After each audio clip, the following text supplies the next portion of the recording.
SSC ভোকাব PYQ সিরিজের আজকে আমাদের 4 নাম্বার ক্লাস।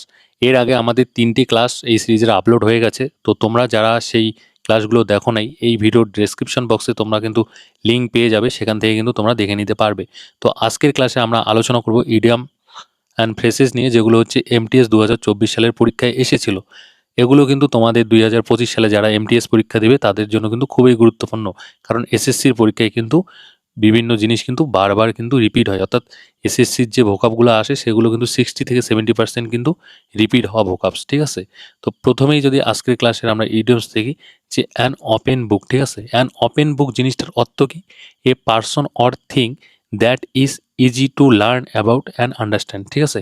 অর্থাৎ কোনো ব্যক্তি বা বিষয় যা সম্পূর্ণভাবে স্পষ্ট, গোপন কিছু নেই, যা সহজেই বোঝা যায় বা জানা যায়, সেটাকে কি বলা হয়? An open book.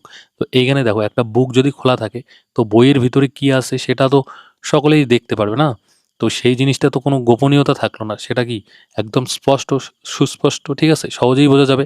তো সেটাকেই বলে, যদি কোনো ব্যক্তি বা কোনো জিনিস যদি একদম বুঝতে মানে সহজ বা স্পষ্ট থাকে, ঠিক আছে, গোপন, তার মধ্যে যদি গোপনীয়তা কোনো কিছু থাকে না, সেটাকেই কি বলে? অ্যান ওপেন বুক, ঠিক আছে।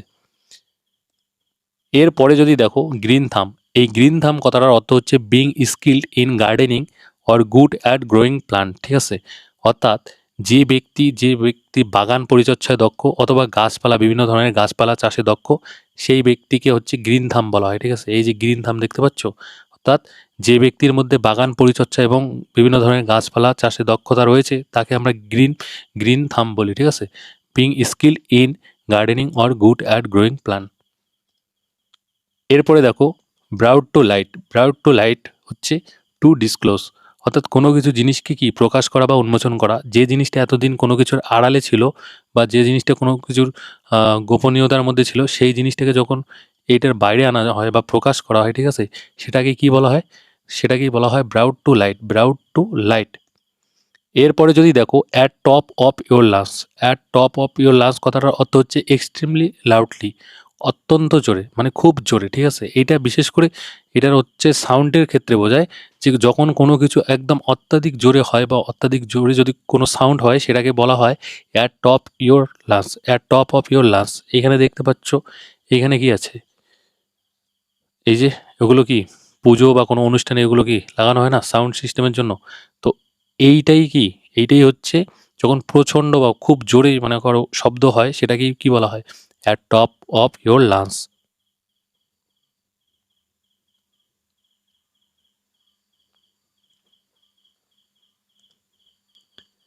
এরপরে দেখো বাইট দ্য বুলেট। তো বাইট দ্য বুলেট এর অর্থ হচ্ছে to face up travel with fortitude, মানে সাহসের সঙ্গে গ্রহণ করা বা মোকাবিলা করা, ঠিক আছে। অর্থাৎ কোনো কিছু সমস্যা, কোনো কিছু মনে করো প্রবলেম, সেই প্রবলেম বা সমস্যাটাকে কি সাহসের সঙ্গে মোকাবিলা করা, একদম মানে সামনের থেকে সাহসের সঙ্গে মোকাবিলা করা বা সেই সমস্যার সম্মুখীন হওয়াটাকে কি বলা হয়? Byte the bullet. এরপরে দেখো অল এয়ার্স, কিন টু লিসেন, সম্পূর্ণ মনোযোগ দিয়ে শোনা বা কোনো বিষয়ে খুব আগ্রহী হওয়া, ঠিক আছে। অর্থাৎ কোনো কিছু যখন শোনার জন্য খুব আগ্রহী হয় বা কোনো কিছু যখন খুব মনোযোগ সহকারে শোনা হয়, সেটাকেই কি বলা হয়? অল ইয়ার্স বলা হয়। তো এই জিনিসটা তোমাদের আমি বলে দেই। মনে করো তোমার কোনো বন্ধু, মনে করো তোমাকে বলল যে জানিস ভাই, তোর ক্রাশ তোর ব্যাপারে জিজ্ঞেস করেছিল। তো তারপর সে কি, তুমি তাকে বললে যে হ্যাঁ কী বলেছিল, কী বলেছিল বল।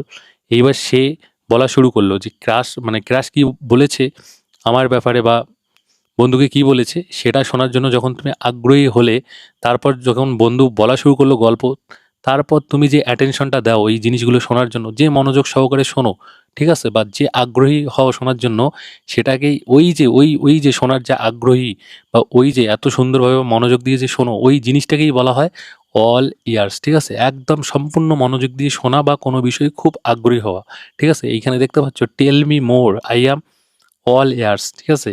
তো অর্থাৎ হচ্ছে আমি একদম রেডি, আমি মনোযোগ দিয়ে শুনতেছি, আমি খুবই আগ্রহী, কি হয়েছে বল, ঠিক আছে। এই রকম ব্যাপারটা, মানে যখন একদম মানে অন্তত মনোযোগ সহকারে শোনা হয় এবং খুব আগ্রহতার সহিত শোনা হয়, সেটাকেই বলা হয় অল ইয়ার্স কিন টু লিসেন, ঠিক আছে।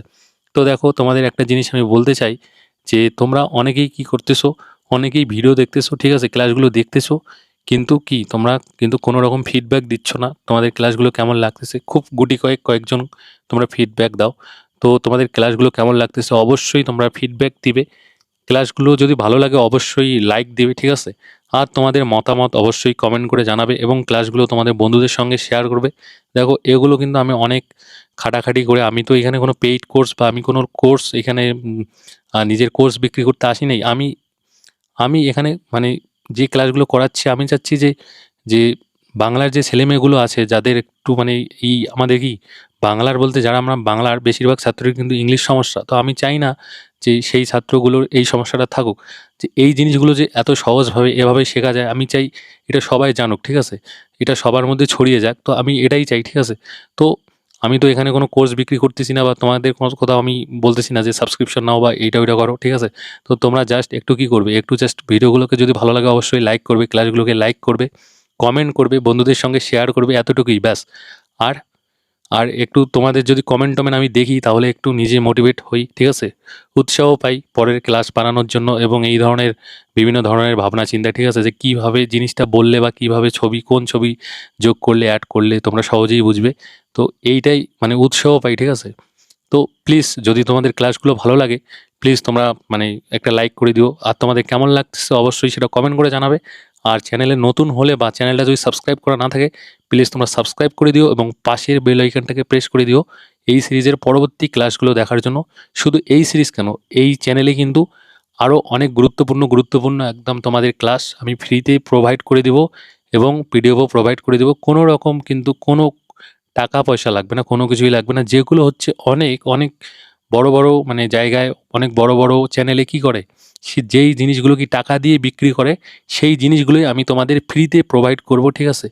একদম বাংলার প্রতিটা আমি চাই বাংলার প্রতিটা ছেলে মেয়ের কাছে এই সমস্ত জিনিস বা এই সমস্ত জিনিস পৌঁছাক, যাতে সবাই এই জিনিসগুলো পেয়ে, ঠিক আছে, নিজের যে জায়গাগুলো যেই জায়গাগুলো দুর্বল আছে সেই জায়গাগুলোকে স্ট্রং করতে পারে।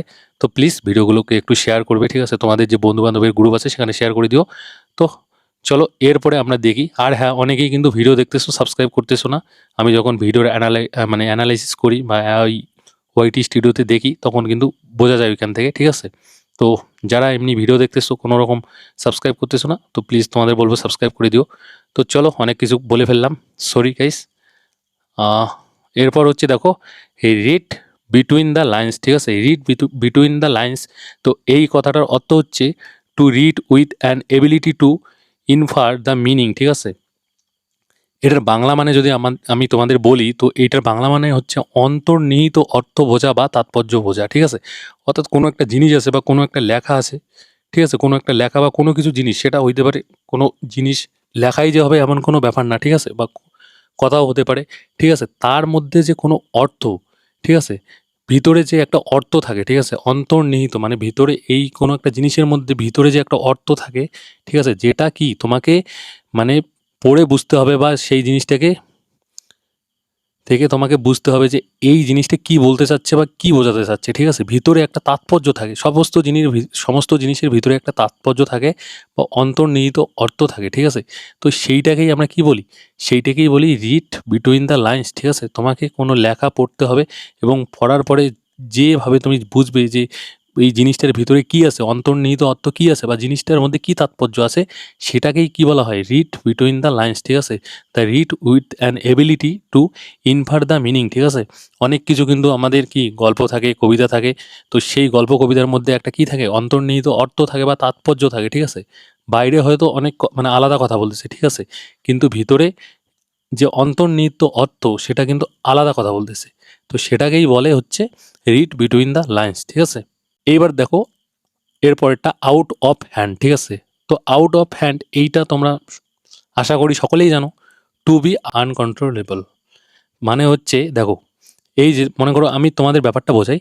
মনে করো কোনো কিছু জিনিস যখন হাতের বাইরে চলে যায়, ঠিক আছে? সেটা কি নিয়ন্ত্রণ হারিয়ে ফেলা বা অনিয়ন্ত্রিত হয়ে যায়, ঠিক আছে? সে যে কোনো জিনিসই তোমার যখন কি জিনিসটা যখন আউট অফ হ্যান্ড হয়, ঠিক আছে, তোমার হাতের বাইরে চলে যায় সেটাকে কিন্তু আর কন্ট্রোল করা যায় না, মানে নিয়ন্ত্রণ হারিয়ে যায় বা অনিয়ন্ত্রিত হয়ে যায়। যেমন এইখানে বোঝার সুবিধাতে আমি একটা ফটো এখানে অ্যাড করেছি। দেখো এইখানে একটা মানে কি আছে, কুকুর আছে, তো কুকুরটার এখানে কি একটা দড়ি দিয়ে কিন্তু মানে কুকুরের যে মালিক আছে তার হাতে আছে, ঠিক আছে? এইবার এই দড়িটা যদি মালিকের হাত থেকে যদি এইটা মনে করো খুলে যায় বা এই কুকুরটা যদি এই মনে করো দৌড় দেয়, ঠিক আছে, এখান থেকে, তাহলে এই দড়িটা যখনই মালিকের হাত থেকে চলে যাবে, ঠিক আছে, তখন কিন্তু আর মালিক কুকুরটাকে কন্ট্রোল করতে পারবে না, ঠিক আছে। কোথায় কোথায় যাবে, অন্য কুকুরদের সাথে কি লড়াই করবে। তো এইটাই মানে এইটা তো জাস্ট কুকুরের ব্যাপারটা তো তোমাদের জিনিসটা বোঝানোর জন্য বললাম, ঠিক আছে। যে কোনো জিনিস যখন তোমার হাতের বাইরে চলে যাবে, যেটা তোমার আর কন্ট্রোলে থাকবে না, সেটাকেই কি বলে আউট অফ হ্যান্ড, ঠিক আছে, নিয়ন্ত্রণ হারিয়ে ফেলা বা অনিয়ন্ত্রিত, ঠিক আছে। এরপরে দেখো টার্ন এ ডিফ ইয়ার, ঠিক আছে, turn a deaf ear disregarded the argument of, ঠিক আছে, অর্থাৎ কোনো কিছুকে উপেক্ষা করা বা অগ্রাহ্য করা, ঠিক আছে। এবার মনে করো কি হচ্ছে, যে মনে করো কোনো কিছু, মনে করো কেউ কোনো কিছু বলতেছে বা কোনো তর্ক করতেছে, ঠিক আছে, সেটাতে তুমি কোনো রকম কর্ণপাত করতেছো না, ঠিক আছে, বা মনোযোগ দিচ্ছ না বা পাত্তা দিচ্ছ না। হয় না, অনেক সময় অনেকজন অনেক কিছু বলে, আমরা কি সেগুলোকে কর্ণপাত করি না বা পাত্তা দিই না, ঠিক আছে। তো সেই জিনিসটাকে কি বলে, সেই জিনিসটাকে বলে টার্ন এ ডিফ ইয়ার, ঠিক আছে, ডিসরিগার্ডেড দ্য আর্গুমেন্ট অফ, ঠিক আছে, উপেক্ষা করা বা অগ্রাহ্য করা। সে কি বলতেছে বলুক, ঠিক আছে, সে কি বলতেছে বলুক বা কি আর্গুমেন্ট করতেছে করুক, সেখানে কোনো রকম কর্ণপাত নয় বা কোনো কান দেওয়া না। এই ব্যাপারটাকেই বলে টার্ন এ ডিফ ইয়ার, ঠিক আছে, ডিসরিগার্ড দ্য আর্গুমেন্ট অফ, ঠিক আছে, উপেক্ষা করা বা অগ্রাহ্য করা। তো এরপরে দেখো once in a blue moon, ঠিক আছে, once in a blue moon মানে কথাটার অর্থ হচ্ছে এ রেয়ার অকারেন্স, ঠিক আছে, এ রেয়ার অকারেন্স বা বিরল ঘটনা, মানে যেটা সচরাচর ঘটে না, যেটা সচরাচর ঘটে না, খুব কম দেখা যায়, একদম কম দেখা যায়, সেটাকেই কি বলে once in a blue moon. তো এইখানে দেখতে পাচ্ছ, এই জিনিসটা তোমাদের বুঝতে সুবিধা হবে। দেখো এখানে কি বিরাট কোহলি বল করতেছে আর এখানে রোহিত শর্মা বল করতেছে। তো এই জিনিসটা কি সচরাচর দেখা যায় যে বিরাট কোহলি বল করে কোনো ম্যাচে বা রোহিত শর্মা বল করে? এটা কিন্তু সচরাচর দেখা যায় না। অনেক দিন পরে হঠাৎ কোনো দিন, অনেক কয়েক বছর, অনেক দিন না, কয়েক কয়েক বছর পর কিন্তু হঠাৎ করে কোনো দিন ১ ওভার ২ ওভার কিন্তু এই বিরাট কোহলি বা রোহিত শর্মা করে, ঠিক আছে। মানে কোনো জিনিস বা কোনো ঘটনা যদি অনেক দিন পর ঘটে, ঠিক আছে, মানে যেটা সচরাচর ঘটে না, সেটাকে কি বলা হয়, বিরল ঘটনা বলা হয় বাংলায়, ঠিক আছে। তো সেটাকেই, তারই ইডিয়মস হচ্ছে once in a blue moon, ঠিক আছে। Once in a blue moon মানে হচ্ছে এ রেয়ার অকারেন্স, ঠিক আছে। তো আশা করি এই জিনিসটা এইভাবে তুমি যে বুঝলে বা তোমরা যে বুঝলে, তোমরা আর এই জিনিসটা কোনোদিনও মনে হারাবে না, ঠিক আছে। এরপরে দেখো বিয়ার ফ্রুট, ঠিক আছে। বিয়ার ফ্রুট কথাটার অর্থ কি, প্রডিউস দ্য ডিজায়ার রেজাল্ট, ঠিক আছে, প্রডিউস দ্য ডিজায়ার্ড রেজাল্ট, ঠিক আছে, কাঙ্ক্ষিত ফলপ্রসূ, ঠিক আছে। অর্থাৎ কোনো কিছু নিয়ে, মনে করো কেউ কোনো কিছু নিয়ে বা কোনো জিনিস নিয়ে বা কোনো কিছু নিয়ে একটা কি মানে করো আশা করেছে বা কি, মানে কোনো কিছু ভেবেছে যে এই জিনিসটা এই রকম হবে, ঠিক আছে, এই জিনিসটা এই রকম হবে, কিন্তু সেই জিনিসটা যখন সেটাই হয়, মানে যেটা ভাবে বা যেটা মানে চাই সেটাই যখন হয় বা তার ফল সেটাই হয়, সেটাকেই কি বলা হয় বিয়ার ফ্রুট, ঠিক আছে। অর্থাৎ প্রডিউস দ্য ডিজায়ার্ড রেজাল্ট, অর্থাৎ কাঙ্ক্ষিত ফলপ্রসূ। মনে করো তুমি ভাবতেছো কি, তোমরা ভাবতেছো যে এইবার হচ্ছে ভালো করে পড়বো এবং আমি এমটিএসে চাকরিটা পাবো, ভালো করে যতটা পড়ার হয় আমি পড়বো, সমস্ত হার্ডওয়ার্ক করব এবং আমি চাকরিটা পাবো দিন শেষে। তো যখন তুমি চাকরিটা পাবে, তো সেটাকেই কি বলা হবে, সেটাকেই বলা হবে বিয়ার ফ্রুট, ঠিক আছে। অর্থাৎ তুমি যে একটা স্বপ্ন বা তোমার যে একটা চাওয়া, ঠিক আছে, সেইটা কাঙ্ক্ষিত একটা জিনিস, সেটা যখন ফলপ্রসূ হবে, ঠিক আছে, সেটাকেই বলে বিয়ার ফ্রুট, মানে প্রডিউস দ্য ডিজায়ার্ড রেজাল্ট, ঠিক আছে। এরপরে দেখো কাট টু দ্য কুইক, এই জিনিসটা তো খুব স্পেশাল বোঝা, ঠিক আছে। To hurt someone deeply, specially emotionally, ঠিক আছে, কাউকে গভীরভাবে আঘাত করা, বিশেষ করে আবেগগতভাবে, ঠিক আছে। Cut to the quick, to hurt someone deeply, ঠিক আছে, অর্থাৎ কাউকে কাউকে বা কেউ যখন ডিপলি আঘাত করে, ঠিক আছে, এবং বিশেষ করে সেটা আবেগগতভাবে, সেটাকেই কি বলে কাট টু দ্য কুইক, ঠিক আছে। এখানে দেখতে পাচ্ছ কি, তো এই জিনিসটা এইখানে যদি একটা দেই আর এইখানে একটা যদি এক্স দেই, তাহলে কিন্তু তোমাদের বুঝতে সুবিধা হবে। তো এইভাবে কিন্তু এই জিনিসটা মনে রাখতে পারো যে যখন কেউ কাউকে কি করে গভীরভাবে আঘাত করে এবং বিশেষ করে আবেগগতভাবে, সেটাকেই আমরা কি বলবো কাট টু দ্য কুইক, ঠিক আছে। এইবার নিশ্চয়ই এইটা যদি তুমি মনে রাখো তাহলে এই জিনিসটা ভুলবে না, কাট টু দ্য কুইক। এই যে দেখো এখানে কি একদম মানে একদম কুইক করে কাট করে দেয়, ঠিক আছে। আর যখনই কাট করে দেয় তখন কি হয়, যখনই কাট করে দেয় কেউ না কেউ তো দিয়েছে কাট করে, না কুইক করে কাট করে দিয়েছে, তো তখন কি হয়, তখন ডিপলি একদম হার্ড হয় এবং কি একদম স্পেশালি কি ইমোশনালি হার্ড হয়, ঠিক আছে, কাউকে গভীরভাবে আঘাত করা, বিশেষ করে আবেগগতভাবে। তো আই থিঙ্ক তোমরা এটা বুঝে গেছো, আর যদি বুঝতে না পারো তাহলে তো বিশাল ব্যাপার, ঠিক আছে। এরপরে দেখো ডু এ গুড টার্ন, ঠিক আছে, ডু এ গুড টার্ন। তো to do a kind of helpful for someone, ঠিক আছে, এর মানেটা হচ্ছে সদয় এবং সহায়ক হওয়া, ঠিক আছে। অর্থাৎ যদি কেউ কারো প্রতি সদয় হয় মানে সদয় হয়, ঠিক আছে, এবং সহায়ক হয়, ঠিক আছে। সদয় হয় মানে হচ্ছে কারো প্রতি যদি সহানুভূতিশীল হয়, এবং সহায়ক হয় মানে তার হচ্ছে দরকারে বা তাকে সাহায্য করে কাউকে কাউকে, ঠিক আছে, সেটাকে কি বলা হয়, টু এ গুড টার্ন, ঠিক আছে। To do a kind or helpful for someone, অর্থাৎ কারোর জন্য কি, কারোর জন্য হচ্ছে সাহায্য করা বা কারো হচ্ছে সহায়ক হওয়া এবং কারো প্রতি সদয় হওয়া, সেটাকেই বলে টু, না sorry, do a good turn, ঠিক আছে। এরপরে দেখো in the doldrums, in the doldrums, in extreme depression, in extreme depression মানে চরম হতাশা, চরম হতাশা। এই যে দেখো, এই যে সিএসকের ম্যাচে এই মেয়েটার, ঠিক আছে, যখন এমএসডি আউট হয়ে গিয়েছিল, তো একদম কিন্তু কি হতাশ হয়ে গিয়েছিল না, একদম হাতটা কি এরকম করে দেখাচ্ছিল, এই যে হাতটা, এই যে ইনিও কিন্তু একদম কি চরম কিন্তু মানে কি হতাশ হয়ে গিয়েছিলেন যখন ধোনি আউট হয়ে গিয়েছিলেন। তো এই জিনিসটাই যখন কেউ কি মানে একদম চরম হতাশ হয়ে যায়, ঠিক আছে, ইন এক্সট্রিম ডিপ্রেশনে চলে যায়, ঠিক আছে, সেটাকেই কি বলে in the doldrums, in the dole drums, ঠিক আছে। এই জিনিসগুলো দেখো, আমি তো এইভাবে তোমাদের করাচ্ছি, এই জিনিসগুলো তোমাদের কি করতে হবে, তোমাদের এই জিনিসগুলো খাতায় নোট করতে হবে, এবং নিজেদের মতো করে যদি ভাবতে পারো তাহলে নিজেদের মতন করে ভাববে, তোমাদের যেভাবে জিনিসগুলো মনে রাখে। দেখো, ভোকাব মানে যে শুধু মুখস্থ এইরকম কিন্তু ব্যাপার না, ঠিক আছে, ভোকাবের মধ্যেও কিন্তু মেমোরাইজ বা, ঠিক আছে, বা মনে রাখার কিন্তু বিভিন্ন কৌশল থাকে। এবার দিনরাত পড়ার থেকে যদি তুমি একটু এইভাবে তুমি নিজে নিজেও কিন্তু একটা সময় বের করতে পারবে যে ও এই জিনিসটাকে এইভাবে, আমি এই শব্দটাকে বা এই ওয়ার্ডটাকে আমি এইভাবে মনে রাখতে পারবো। এইভাবে যদি মনে রাখো তাহলে কিন্তু তোমার মানে জিনিসগুলো কিন্তু মাথার থেকে কখনোই বের হবে না। জাস্ট মানে অনেক দিন পর্যন্ত থাকবে, মাঝে মাঝে একটু রিভিশন করলেই কিন্তু হয়ে যাবে। আর এমনি যদি তুমি ভাই মানে এইভাবে যদি গল্প আকারে বা ছবি আকারে যদি না ভেবে এমনি জাস্ট জাস্ট পড়ো, মুখস্থ করো, ঠিক আছে, তাহলে সেটাও মনে থাকবে কিন্তু বেশি দিন থাকবে না, ঠিক আছে।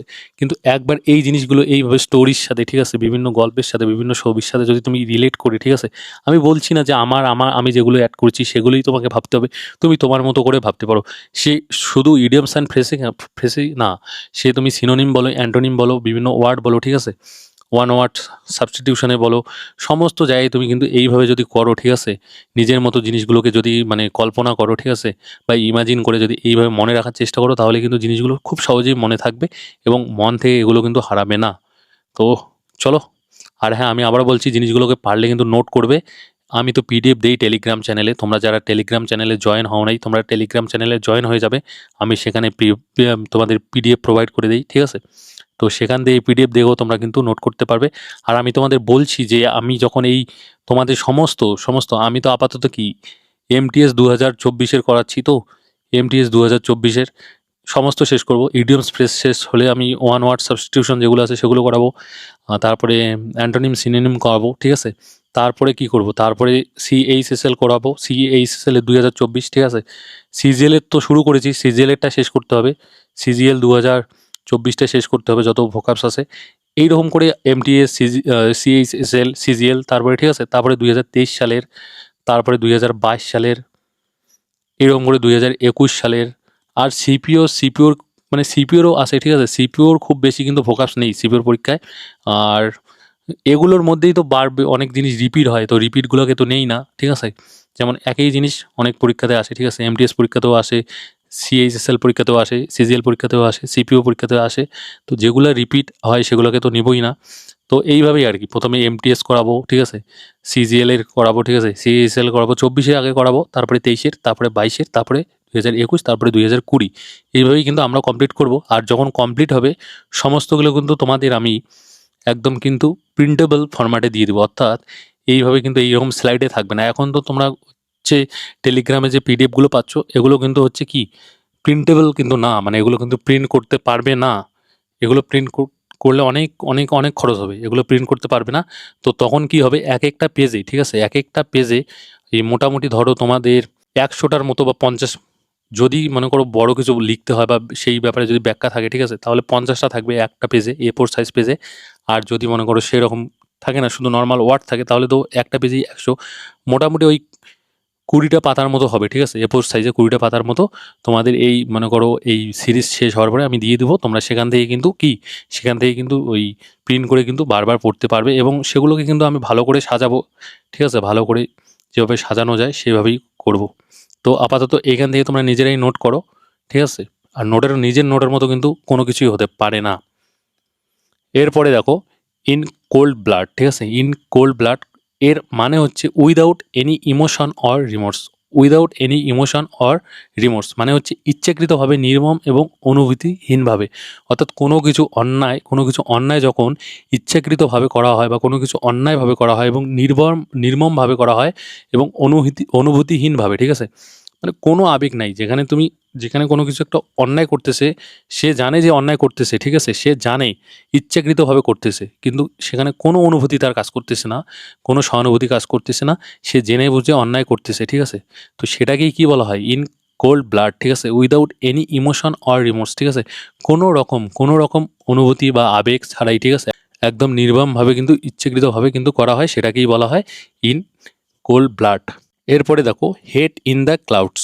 হেট in the clouds being impractical, অবাস্তব কার্য, ঠিক আছে? তুমি নিজেই ভাবো না, তোমরা নিজেই ভাবো যে মাথা কখনো কি ক্লাউড মানে মেঘের মধ্যে যেতে পারে, ঠিক আছে? মাথা কখনো মেঘের মধ্যে যেতে পারে? কখনোই যেতে পারে না। একটা মানুষ ক ফিট? হাইলি 6 ফিট 7 ফিট, ঠিক আছে? তো এই জিনিসটা কি বাস্তবে কোনোদিনও সম্ভব? এটা বাস্তবে সম্ভব না, ঠিক আছে? মানে অবাস্তব কার্য, এটা কখনোই বাস্তবে ঘটতে পারে না।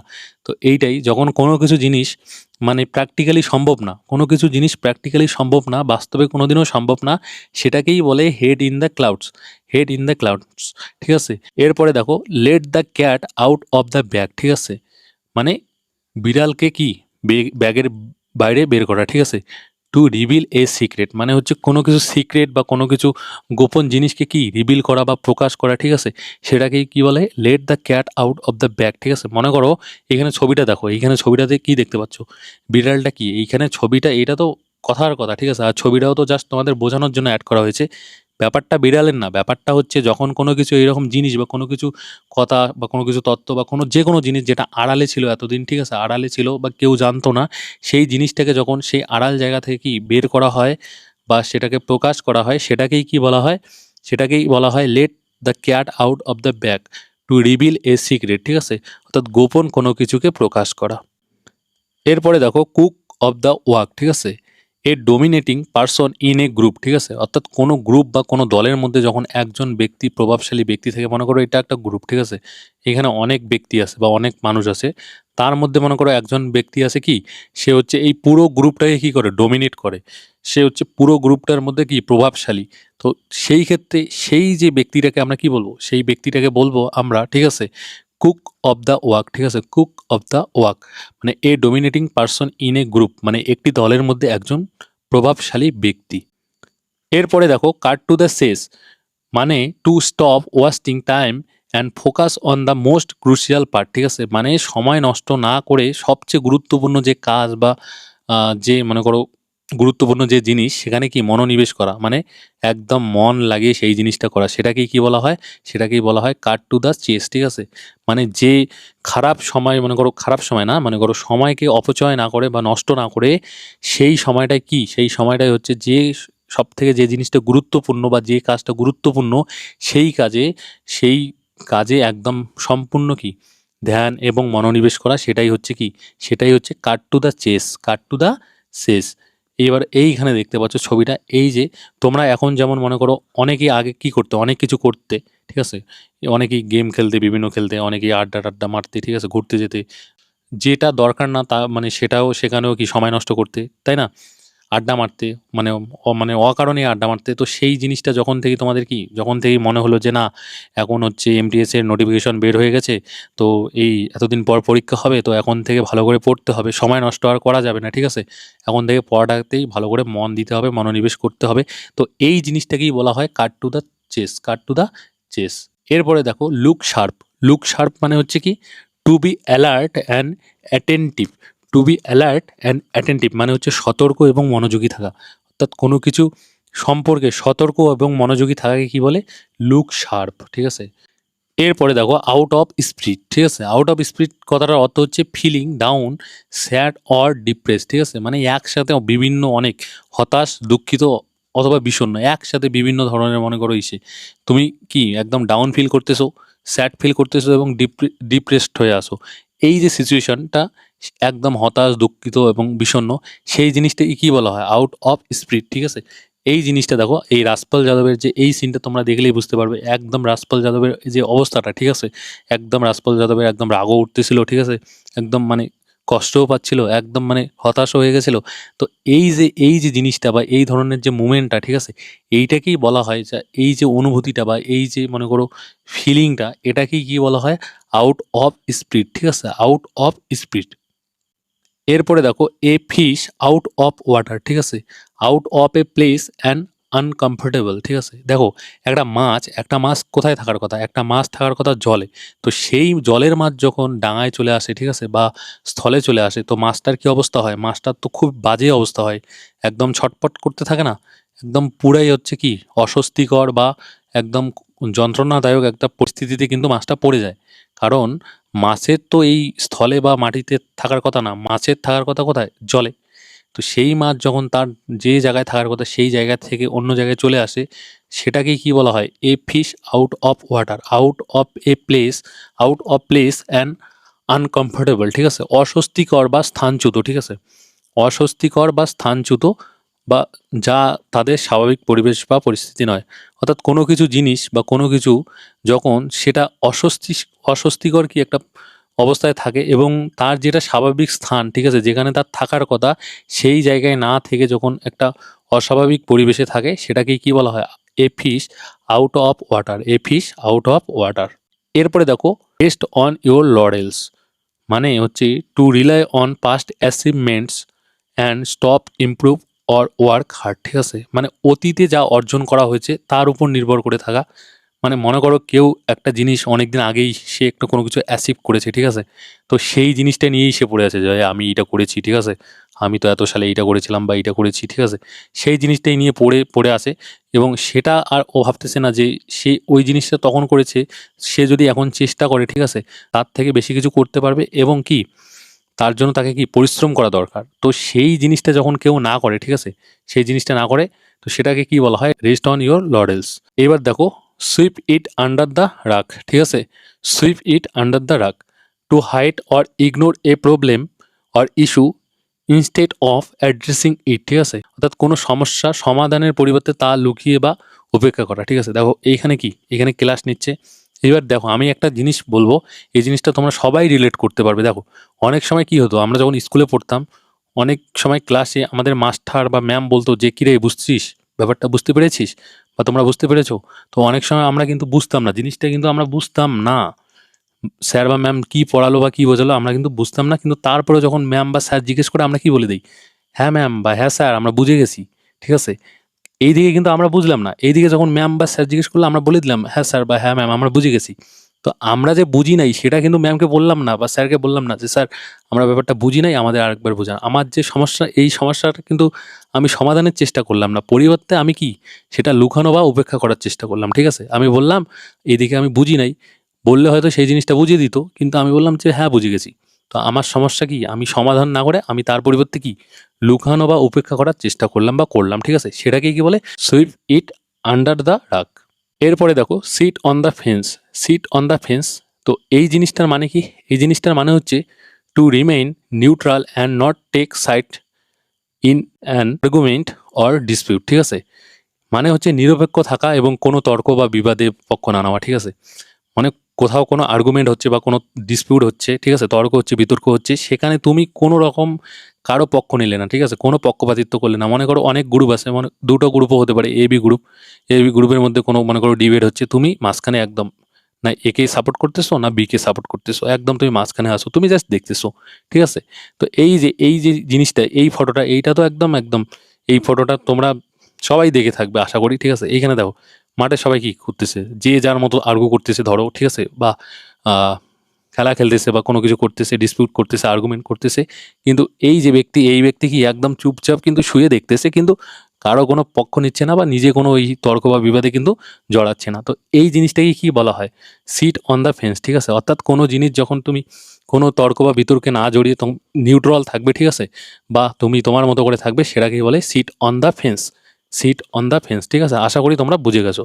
এরপরে দেখো টেক ইট ইজি, ঠিক আছে? টেক ইট ইজি মানে হচ্ছে রিল্যাক্স অ্যান্ড ডোন্ট স্ট্রেস, ঠিক আছে? মানে হচ্ছে শান্ত হওয়া এবং চাপ না নেওয়া। অর্থাৎ অনেক সময় বলে না যে অনেক সময় আমাদের বা আমরা বলি না কাউকে, ঠিক আছে, যে টেক ইট ইজি, ঠিক আছে? অর্থাৎ খেলার সময় বিশেষ করে যখন মনে করো ছেলেদের ক্ষেত্রে বুঝতে পারবে, ঠিক আছে, বা মেয়েরাও বুঝতে পারবে যারা ক্রিকেট খেলো বা অনেক সময় কোনো চাপে যখন কেউ একটা খুব চাপ নেয় বা একদম মানে চিন্তিত হয়ে পড়ে, ঠিক আছে, তখন আমরা বলি না টেক ইট ইজি, ঠিক আছে, মানে শান্ত হও, ঠিক আছে, অত ভাবার কোনো বিষয় নেই, চাপ নিতে হবে না, ঠিক আছে, সব ঠিক হয়ে যাবে। তো এই যে ব্যাপারটা, ঠিক আছে, যে শান্ত হও, চাপ নিতে হবে না, সব ঠিক হয়ে যাবে। মনে করো কোনো বলার বল করতেছে, শেষ ওভারে মনে করো 10 রান লাগবে টিমকে জিততে, ঠিক আছে, এবং এই রানটাকে কি করতে হবে, ডিফেন্স করতে হবে, মানে এই 10 রান দেওয়া যাবে না, ঠিক আছে, একজন বলার বল করতেছে, তো সে অবশ্যই কিন্তু কি চাপে থাকবে না, যে যদি 10 রান নিয়ে নেয় তাহলে তো আমাদের টিম হেরে যাবে। তখন আর একজন প্লেয়ার এসে সেই বলারকে বলে না যে টেক ইট ইজি, ঠিক আছে, তুমি শান্তভাবে ভাই, চাপ নিতে হবে না, তুমি নর্মাল কি বলগুলো করে দাও, ঠিক আছে, জাস্ট তুমি যেমন স্বাভাবিকভাবে বল করো সেভাবেই বল করো, এক্সট্রা কোনো চাপ নিতে হবে না, একদম রিল্যাক্স, ঠিক আছে, টেক ইট ইজি, নো চাপ, ঠিক আছে, একদম রিল্যাক্সে তুমি বলটা করো। তো এই যে বল করার ব্যাপার না, যে কোনো ক্ষেত্রেই যখন কোনো কিছু কি মানে অতিরিক্ত চাপ না নিয়ে শান্ত থাকা হয়, ঠিক আছে, বা স্ট্রেস না নিয়ে কি একদম চুপচাপ বা একদম আরাম করা হয় বা বিশ্রাম করা হয়, ঠিক আছে, সেটাকেই কি বলা হয়, সেটাকেই বলা হয় টেক ইট ইজি, ঠিক আছে, একদম রিল্যাক্স অ্যান্ড ডোন্ট রেস্ট, ঠিক আছে, মানে শান্ত থাকো এবং কোনো চাপ নেওয়ার কোনো মানে নেই, ঠিক আছে। এরপরে দেখো আন্ডার এ ক্লাউড, ঠিক আছে, ইন এ স্টেট অফ সাসপিসিয়ন, ঠিক আছে, এই সাসপিসিয়ন মানে হচ্ছে সন্দেহজনক অবস্থা, ঠিক আছে, মানে যখন কোনো কিছু সন্দেহজনক অবস্থায় থাকে বা সন্দেহজনক সন্দেহজনক অবস্থায়, হ্যাঁ, মানে ধরা হয়, সেটাকেই কি বলা হয়, আন্ডার এ ক্লাউড, ঠিক আছে। মনে করো এসএসসির যে, দেখো মনে করো না, এসএসসির যে মনে করো 26,000 যে চাকরি বাতিল হলো, ঠিক আছে, শিক্ষক নিয়োগ দুর্নীতিতে যে মনে করো প্রায় 26,000 শিক্ষক শিক্ষিকার যে চাকরি বাতিল হলো, এইখানে কিন্তু এই 26,000ই কিন্তু এই যে 26,000 যে ছিল, এই 26,000ই কি দুর্নীতি করেছে? করে নাই। এই 26,000ই কি মানে দুর্নীতিগ্রস্ত? অবশ্যই না। এর মধ্যে কি, এর মধ্যে অনেকেই ভালো আছে, ঠিক আছে, যারা সৎভাবে চাকরিটা পেয়েছে, ঠিক আছে, কিন্তু চাকরি গেল সবারই। কেননা এখানে কি কাউকে কিন্তু মানে নির্দিষ্ট করা যায়নি, মানে সবাইকে কিন্তু নিশ্চিত করা যায়নি যে কে দুর্নীতি করেছে আর কে দুর্নীতি করে নাই, মানে এদেরকে কিন্তু আলাদা করা যায়নি কে দুর্নীতি করেছে আর কে দুর্নীতি করে নাই। ফলে কি সকলের মধ্যে কিন্তু একটা কিন্তু সন্দেহ থেকে গেল, সন্দেহজনক অবস্থা থেকে গেল। এবার তোমার পাশের বাড়ির যদি কেউ মনে করো টিচার থাকে, তাহলেও কিন্তু তাকেও কিন্তু এখন মানুষ, সে যদি সঠিকভাবেও চাকরিটা পায়, মনে করো সে সঠিকভাবে পড়াশোনা করে, ঠিক আছে, চাকরিটা পেয়েছে, কিন্তু এই যে 26,000 চাকরি যাওয়ার ফলে তাকেও কিন্তু মানুষ এখন কি সন্দেহজনক অবস্থায় দেখতেছে বা সন্দেহজনক অবস্থায় রাখতেছে, ঠিক আছে, যে এও হয়তো টাকা দিয়েই চাকরিটা পেয়েছে। তো এই যে ব্যাপারটা, ঠিক আছে, কোনো কিছুকে সন্দেহজনক ভাবা বা কোনো কিছু জিনিসকে সন্দেহজনক অবস্থায় রাখা, সেইটাকেই বলে আন্ডার এ ক্লাউড, ঠিক আছে, ইন এ স্টেট অফ সাসপিসিয়ন। এরপরে দেখো টকড ওভার, ঠিক আছে, টকড ওভার মানে হচ্ছে ডিসকাসড। তো ডিসকাস করা ব্যাপারটা নিয়ে তো তোমরা সকলেই জানো যে ডিসকাস, কোনো কিছু ব্যাপার নিয়ে ডিসকাস তো আমরা করি, ঠিক আছে, ডিসকাস করা মানে কি আলোচনা করা, কোনো কিছু নিয়ে আলোচনা করা বা কোনো কিছু নিয়ে একদম বিস্তারিতভাবে বিশ্লেষণ করা, সেটাকে কি বলা হয়, টকড ওভার বা ডিসকাস, ঠিক আছে, টকড ওভার বা ডিসকাস। এই যে দেখো এইখানে কিন্তু পিএম কি একদম বিভিন্ন যে মন্ত্রী আছে সেই মন্ত্রীদের সাথে কিন্তু একদম কি আলোচনা করতেছে, ডিসকাস করতেছে। তো এই জিনিসটাকে কি বলা হয়, এই জিনিসটা কি বলা হয়, টকড ওভার, ঠিক আছে। এরপরে দেখো hit the sack, hit the sack হচ্ছে মানে to go to bed or go to sleep, মানে হচ্ছে বিছানায় যাওয়া বা ঘুমোতে যাওয়া। হিট দ্য স্যাক মানে হচ্ছে বিছানায় যাওয়া বা ঘুমোতে যাওয়া, যখন আমরা ঘুমোতে যাই বা বিছানায় শুতে যাই, ঠিক আছে, সেটাকে কি বলা হয়, hit the sack, to go to the bed or go to the sleep. তো আজকের 4 নম্বর যে আমাদের এই এসএসসি ভোকাব পিওয়াইকিউ সিরিজের যে 4 নম্বর ক্লাস, সেটা এখানেই শেষ হচ্ছে। তো যদি ক্লাসটা তোমাদের ভালো লাগে অবশ্যই একটা কি লাইক করে দিও, অবশ্যই একটা লাইক করে দিও। আর তোমাদের কেমন লাগলো ক্লাসটা, ঠিক আছে, ভালো লাগলো না খারাপ লাগলো, ঠিক আছে, সেটা অবশ্যই কমেন্ট করে জানাবে, অবশ্যই তোমাদের মতামত দেবে। আর অবশ্যই ক্লাসগুলো যদি ভালো লাগে অবশ্যই শেয়ার করবে বন্ধুদের সঙ্গে।